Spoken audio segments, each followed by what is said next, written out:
வணக்கம். செய்திகளை உடனுக்குடன் தெரிந்து கொள்ள உண்மையின் குரலாய் உங்கள் சட்டக்கவச இன்றைய விரைவு செய்திகள் வாசிப்பது உங்கள் மன்சூர் அலி.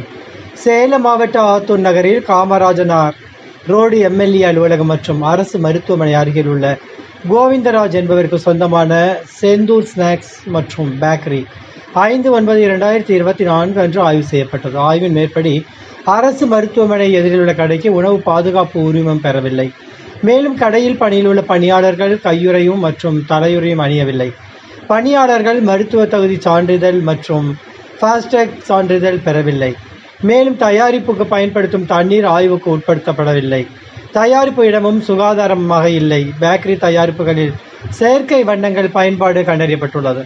கடையில் தேதி குறிப்பிடப்படாமல் விற்பனைக்கு இருந்த ஸ்நாக்ஸ் பாக்கெட்டுகள், 11 கிலோ பிரெட் பாக்கெட்டுகள், 10 கிலோ மற்றும் பழைய ரொட்டி தூள், 3 கிலோ தமிழக அரசால் தடை செய்யப்பட்ட பாலித்தீன் கவர்கள் 500 கிராம் பறிமுதல் செய்து அளிக்கப்பட்டது.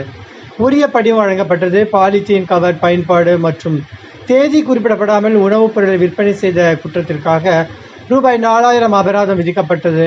மேற்கண்ட குறைகளை சுட்டிக்காட்டி உணவு பாதுகாப்பு தரங்கள் சட்டம் 2006 பிரிவின் 55 கீழ் நோட்டீஸ் வழங்கப்பட்டது.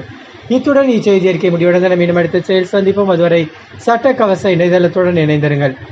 எங்களுடைய சேனலை சப்ஸ்கிரைப் பண்ணுங்கள், லைக் பண்ணுங்கள், கமெண்ட் பண்ணுங்கள். வணக்கம்.